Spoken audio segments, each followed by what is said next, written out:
You can stat yourself. There are easy ways to stat yourself, and we'll give you some of the most important ones that you should be definitely 100% paying attention to. Yeah, I like it. I mean, the stats it's always a tricky one, because just like you said, it can be misleading a little bit. Mhm. But the great thing about stats is that it's a way for you to measure yourself individually. I think sometimes people do get caught up in that race of, am I better than this person?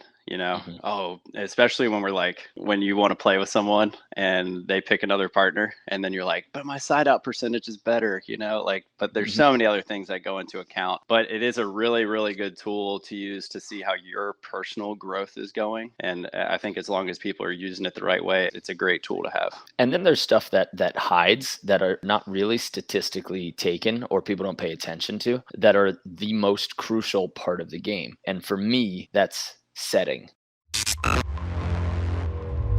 What's up, everybody? Welcome to the Better at Beach Volleyball podcast. My name is Mark Burrick, and my co-host, my best friend, Brandon Joyner. How you doing, buddy? I'm good. So today, we're just going to talk quickly about stats, how to take them, which ones are the most important, and, kind of comparing yourself to what wins tournaments, or we also have some stats from the 2016 Olympics, what wins the Olympics. Everybody has to take what we say here with, I guess you say a grain of salt, but you got to be careful when you're taking your own statistics, because stats at a certain level won't necessarily get you there. Because like for us, you and me, maybe we could side out at 800 or 80 or 90% at a B, an A, a double A tournament. And if we talk about how those relate to the better defenders, what statistics you really need to win at your level, there are things that you should definitely just pay attention to. And I wouldn't try to compare yourself to the top players that we're about to give you. The stats that win Olympics they're going to change because they are against the best defenders and blockers in the world. Right. And the digs per game, we're looking at 5 or 6 digs per game to be the top of an AVP tournament or the top of a FIVB tournament.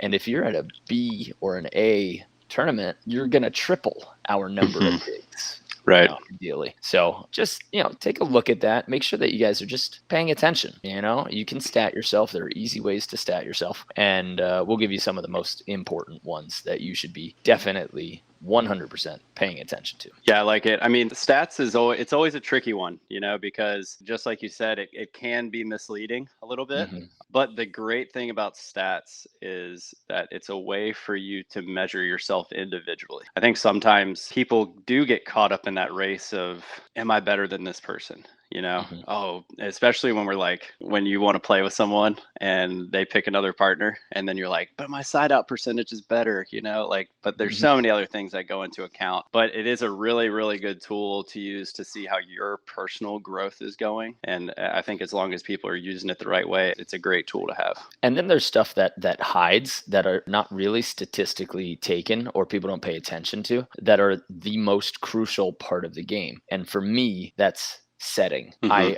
I think setting is the most important part of the game, bar none. It's the end all be all for attackers, for offense, for transition. And there is such a difference in feel for each setter. There are sets that look reasonable, but are they perfect? Do they really put that person in the best system? And unfortunately, we don't actually have a stat that Mhm. really measures, setting perfection. The only thing you can really measure is like oversets. And then some people like their set tighter. Some people like it off. So a great set, that visually looks like a great set for somebody, they might actually just hate that, because of either the way it came out, how high or low it was, the rhythm of it. So with all of this, I wish there were a way for people to stat setting, but you want to have some kind of reasonable way that you can track it. And the number one thing I'll just say is limit oversets. If you are oversetting more than one ball per set, that's it. It's too much. I'd much rather get set a bunch at 9 or 10 feet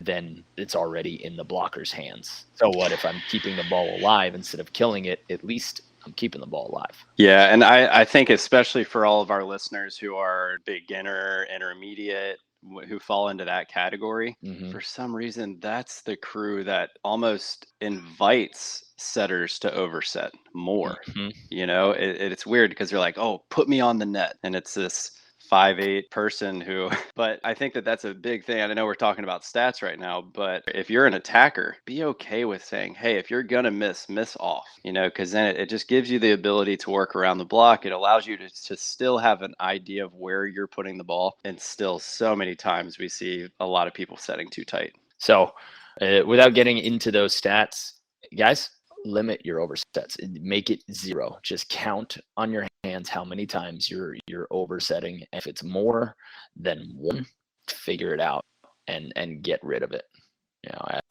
We'll say that just to start, and that's something that the only thing we can count is really oversets versus non-oversets, or sets that the blocker can immediately grab versus can my hitter make a decision. Or if it's a fault, like if it's a double or a lift, if it gets called as an illegal play. So before we get, I love this conversation that we're about to dive into about stats and what people should think about being, especially in gameplay. Like that's going to be the conversation that we're going to have a lot when Mark gets back. But whenever we're thinking about individual stats, something that I want you guys to keep in mind is that it is an individual thing. Right. So a statistic that you guys can start working on by yourselves, whether you have a team to play against or not, are statistics of your accuracy of passing, of your accuracy of serving, of your accuracy of attacking, and we don't even need other people on the other side of the net. And that's something that can show you how these goals are kind of growing, or how you're getting closer to your goals. For instance, whenever you're at practice and you're doing these things, there are statistics that you can take on your own that deal with your passing, And so one thing that's really, really cool is, let's say you're just starting out and every single month you could have a test day. So let's say the test for passing would be that you're going to receive 10 serves, okay? And then you draw a circle right in the setter spot, maybe make it 4 by 4 feet or square, whatever you want to make it, and get those 10 serves and see how many times you can pass into that square. That's something where you don't even need another team. You just need somebody that can serve at you. And maybe the first month that you test, you only get 2 out of 10, right? So you're passing at 20%. That doesn't mean that the other passes are bad, but it shows you how many of those balls that you can actually get into that area. Maybe the next month you go up to 3 out of 10, So now you're starting to see an improvement in your skill. I guarantee you, if you do this once a month and you have practices within that month that are focusing on the skills that you're trying to accomplish, then you're going to start to see yourself rise. These are statistics that you can take on yourself. I think a lot of people, they completely ignore this. They don't go out to the beach and hit 10 high lines into a 2 by 2 foot square and say, I can do this 1 out of 10 times. And Right. be honest with yourself. It's kind of hard to do that because a lot of the times you're going to feel like you fail. We're taught, especially everywhere in the world, you're taught that if you get below like a 70% in anything, that it's a bad grade. It's a D, it's an F, it's something terrible, And so, but a 7 out of 10 hitting a high line is actually pretty good, And so I think if we can start be thinking about those kind of ideas and setting our practices up to where we're testing our own statistics. Yeah. And then now we have a benchmark, and that's how you see growth, because you'll be able to see that maybe after the first month you didn't get the number that you liked, but each month you're improving. And I guarantee you, as those numbers improve, your gameplay is going to improve, and finally your finishes are going to improve.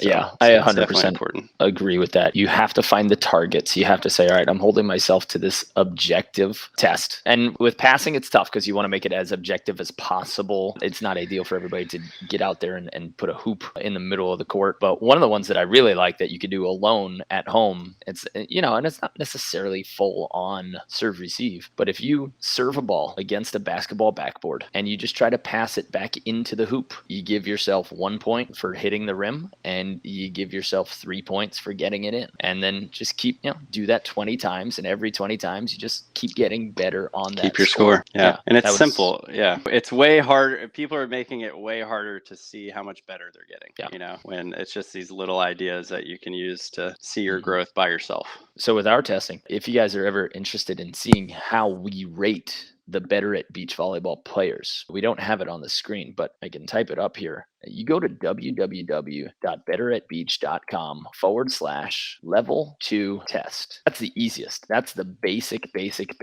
test that we have. And it's number one, it is a knowledge test. And number two, it's also a performance test. And you'll see the video on that. That's how we rate and test our players. And I want you guys to go check that out because it's going to show you how we test our players at camps, at clinics, and our classes to see if they're actually upgrading. And these are objective tests that you guys can use. So the whole video is there, the whole knowledge assessment is there, and that'll lead you into level 3 test, which is just beyond complete beginner, and then level 4 test, which might be an A player comparatively. So if you guys want to check that out, take the written test and try to pass that physical test, we're actually coming up with an academy where you can get ranked and come to certain camps because of it. But check that out, betteratbeach.com/level 2 test. That will start you and lead you through all of the tests that we have. And you can do those physicals at home. We'll show you on the video exactly how to do it. And if you're an organizer or you run your own tournaments, leagues, whatever, and you're wondering how these people should be ranked, oh, Johnny always signs up for AA, even though the reason that we built this is because it shows what type of volleyball player they are. One of my favorite things to see at camp is when somebody comes for the first time and they pass their level 2 and then they try for level 3 and they happen to fail. And then they come back and they've been working for a couple months. They come back, they took in a little bit more information from camp, and then they're able to pass that level 3. It's something that they do,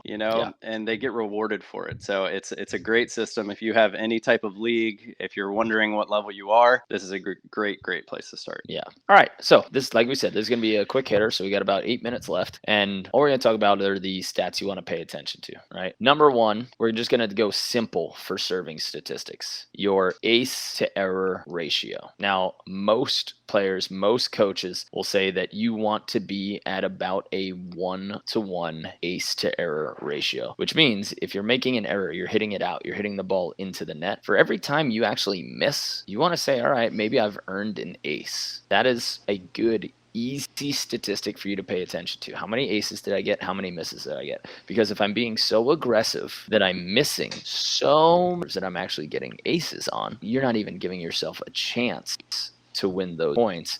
And yes, you might get that little kind of Vegas syndrome where you get one win every 10 times you miss. That doesn't work out for you in Vegas. It doesn't work out for you in beach volleyball. It feels good when it happens and you think you struck gold, but over time that is going to lose you matches. There is a risk ratio that you need to take when you're talking about, all right, what's the other team's side out percentage?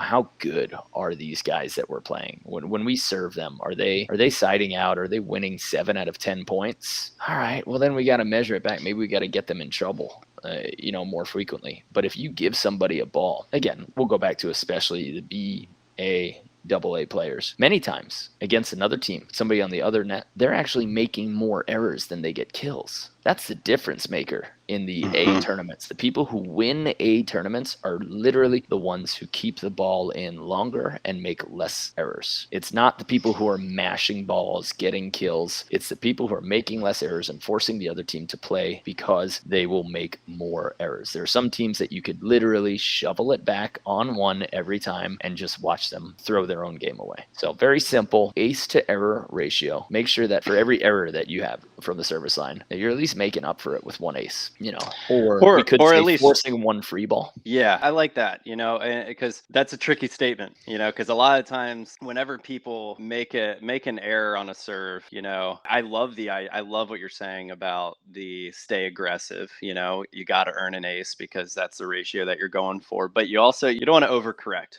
Like there still has to be some kind of control within your game. I like the idea of trying to put them in a tricky situation where you're either acing them or you're looking at getting a free ball in return. I think that those can kind of go hand in hand. Yeah. The next thing we'll talk about, aside from probably the most important for your game, is your attack percentage. So your attack percentage, for people who don't know, take the total times you swing that you have the opportunity to attack the ball. And then you take your kills. A kill is any time where you swing at the ball and the setter just does not have an opportunity to play it. You take your errors anytime you get blocked into the net or hit out of bounds. So you take your kills, you subtract your errors, and you put that over, or you divide it by the total attempts. So kills minus errors divided by total attempts. And that that will give you a percentage. And just so you know, the attack percentage for women, or the percentage for the Olympics, and we got this from American Volleyball Coaches Association. The average in the Olympics was a 52 point. The top 10 teams, 53%, and the top 3 teams was 57.8% for women. That means that just above walls they get to attack was a kill, essentially. If we look at that from the AVP statistics from 2000, Theo Brunner actually led the 2021 hitting percentage. And this might have been from only 1 or 2 tournaments, but he was attacking at 53.5% or 0.35, however you want to say it mathematically. After him was Troy Field at 512 or 51.2%, and then DeFalco when he played at 506, and then Phil Dowhauser right behind him at 50% exactly. And if we take that with the women from 2021, so we're just above 50% for the top side out percentage. Top hitting percentage was different than side out percentage. April Ross led the field with 53.2%. Behind her, Taryn Cloth, incredible to get this out of a 21-year-old, was 52.8%. And then Jessica Gaffney and Carissa Cook both at 51%. So if you're looking at one of the most important statistics that you can take, it's every time you get to swing, how many getting a kill, how many times you make an error kills minus errors divided by total attacks. It gets, obviously, when you're playing, this is something that you're not going to be keeping track when you're on the court. It's pretty hard to think about this, but something that when you're watching film, this is a great thing to look at when you're watching film. If you're lucky enough to play for a club or you have a coach, then more than likely they're going to be keeping this statistic for you. And as you're kind of collecting this data and you're thinking about it, it's also important to keep in mind maybe what type of set you're hitting. What team are you playing against? You know, you'll probably see that your hitting percentages will change depending on who you're playing. Maybe when you're playing against a big blocker, you tend to make more errors or something like that. So it's a nice tool to look at and think about, okay, I had some trouble this match. My hitting percentage was this amount, depending on your math, and then it allows you to go back and look and see what was the cause for this hitting percentage. I think a lot of us, we just write down the number and then we move on, but remember, statistics are taken because it's something that's going to allow you to reflect back on it. So whenever we're thinking about attack percentage, side out percentage, anything like that, we have to use that information to help our game. So just make sure that once you get that information, you're thinking about why it's happening and how you got there. It especially if it was a great game, if it was a great game, what did you do? Did you run a specific set? Was your setter setting you a specific way? Were you just in the zone? So whatever that is, we just need to have those conversations. What did you just wrap up on? Apologies, I had to run it. Just talked about how hitting percentages, like whenever we're looking at them, and obviously I said you're going to be taking this information in after the game. So it's just important to remember looking at it afterwards. What got you to that? So a lot of times I think we run out of time to really analyze ourselves. So we look and we're like, oh, my hitting percentage for this game was 34%. But then we don't go back and look and realize what caused me to have that poor of a hitting percentage or a side out percentage.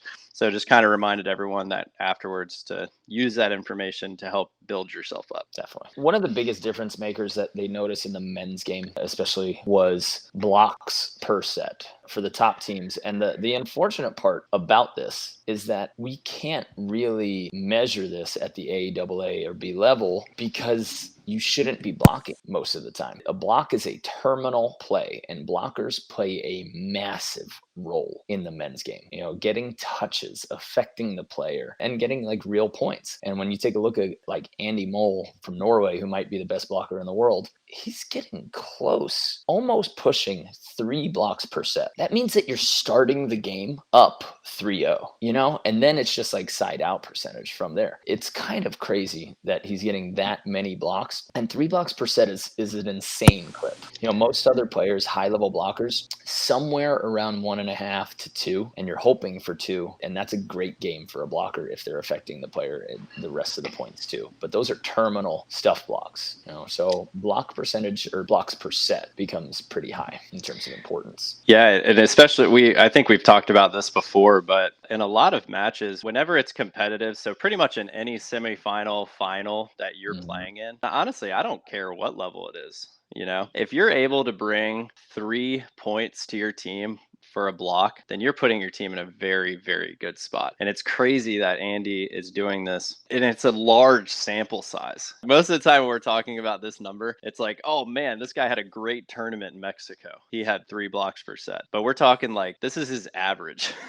Right. It's just silly. And the last two, we're just going to touch on them quickly. That, digs per game or digs per set is what we're saying. When we say digs per game, we're talking digs per set. That's a big one. But again, if you're trying to compare yourself to AVP players or FIVB players, you should be destroying us in digs per game because the attack quality that you're facing isn't necessarily great. So this is one of those ones where you say, for me, I want this many digs per game, and all you need to focus on as a player is improving yours, holding yourself to that standard. And per set, you're going to realize that some teams just hit out, your blocker blocks them, and you just don't get that many digs, but you're still winning. So that's okay, or you don't get that many digs and maybe you're losing. But this is a long-term thing that you want to take. You want to say, all right, over 4 matches, that's 8 sets, maybe 8 to 12 sets, how many digs per set am I getting, and how do I increase that? Because you cannot improve what you do not measure. So if you're talking about, I need better defense, well, how many digs are you getting right now? If you don't have that answer, we get a lot of players in our online courses. They say, I got to get better at defense. I got to get bigger at digging hard driven balls. My first question back to them when they're filling out their goal setting stuff is, hey, how many digs per set are you getting right now? Because if you don't know that, then we can't help you fix it. We don't know if you're not getting hard driven digs because the other team's only hitting 2 or 3 hard balls, but you're digging the rest of the shots. Cool. Then you're playing some good defense. So this is a long-term thing. Make sure you're measuring digs per set and just record as always, especially like our online students, they know you record everything you do. That way you can look at it, you can check in on your posture, check in on your positioning, and we have tools to help you measure. If you cannot measure, you cannot fix it, and you're just shooting in the dark. So digs per set becomes important. And if you guys are interested in learning what it takes, like AVP player, top digs per set was actually Chase Frischman at 6.25 in 2021. Grant O'Gorman from Canada played in AVP. He was at 5.88. And your boy, Mark Burrick, was at 4.86. So you're looking at somewhere between 5 and 6 at the top of the AVP, top of the FIVB, between 5 and 6 digs per set. Of course, you don't need that many digs per set if you got a rock star blocker in front of you, but sometimes rock star blockers also increase your digs per set. If we look at the women's game, women on average are getting significantly more digs per set than men, right? So it's an increase of almost 2. So if you're looking at the top of the women's game, you're looking at 7 for 2021. The dig per set leader was Brooke Sweat at 7.23, and then Emily Stockman at 6.8, and Kristen Nuss, again, crazy to have a 21-year-old back there. When her hitting percentage, her partner had the second best hitting percentage, and she had the 3rd best digs per set. That is a quality team right there. And that's 6.5 digs per set. That's measurable. You can figure that out, and then in practice you go back to the drawing board and say, all right, how do we increase these numbers? Yeah, and I think those defensive statistics actually calm me down a little bit before I start playing. I think a lot of times when we're playing defense, we think I have to get this play every single time, but I think hearing those statistics about 3 blocks per set, and that's a lot. And then those 6 digs per set, 5 digs per set, whichever you want to listen to, it allows you to stay a little bit more patient and make you realize that, like, you know what, I've got 21 points. And as long as I can get close to that number, then I'm going to set myself up for victory. I think a lot of people get too frantic throughout an entire match. They don't realize that number. And that's when you start to see people fall apart completely, because they start being like, oh my gosh, I need to get this dig. And whenever you have that feeling, that's when things start to fall apart a little bit. So personally, I think hearing those numbers kind of calms me down a little bit. Yeah, but and it should. It makes you think like, oh, I don't need a dig on every single play. I just you need need information myself. on every single play, but you don't necessarily need the dig. Yes, we we've touched on that in a few of our other videos, but tracking what's going on, how to make somebody comfortable, that's going to lead to a dig 2 or 3 points later, where then you can take advantage. It's not always just getting pissed off, every single time you don't get a dig or a shot. You'll see top level players be completely calm about losing a point because we know that the other team has spent 20 years learning how to win points. They're supposed to do that. They're supposed to have a side out percentage of between 60 and 70%. They're supposed to have an attacking percentage 1 out of every 2 balls, right? So we're not looking for a dig on every point. Of course, we'll take it, but you're not going to get all moany when you're not getting one and pouty. And I think a lot of our amateur players expect to get a dig at every point and they get so upset. But that's when you know that they're not really thinking long term. They're not thinking strategy. Okay, this will lead to a dig on the next point because now I see why he got that kill. Last one you guys want to pay attention to is passing percentage. This is very measurable, but it's also kind of subjective. So we usually go on a 3-point passing scale, right? If you pass a ball that is perfect, the setter can walk into it comfortably. I always make the joke at camps, like sip a little an espresso and then set, just chill and set on balance. That's a 3-point pass. 2-point pass is something that the setter can get their hand or platform on, but they're not exactly in system. The ball's a little far from the net, or maybe it's a little too tight, and the setter can get there and they can still make a good set, but they wouldn't necessarily even have like an option to attack if they wanted to. So that's the differentiator between a 3-point pass, something where that setter can do anything they want, and comfortably, or a 2-point pass where they're kind of forced into one maneuver and you're not exactly in a great, or the ball might be in the back half of the court or something like that. And then a 1-point pass is something that the setter can barely get their hands on and they're desperate, but they can play the ball. Now a 0 would be an overpass or an ace. And then again, you take that total number. So you give each pass a score and then you divide it by the total number of attempts. And then that's how you are getting your passing percentage, and that's measurable and it's improvable. And you can take an average of 3 different matches and say, okay, now I have my measurement of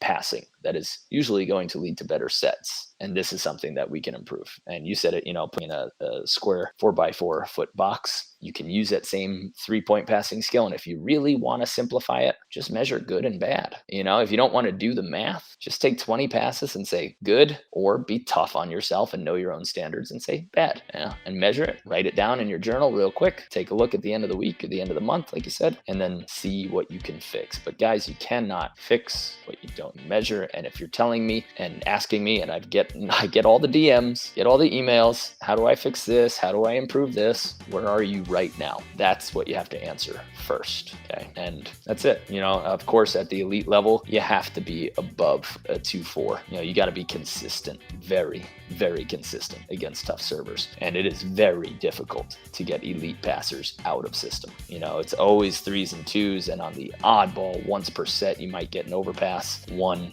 per set, you might get an ace. So we're not getting 0s very often at all.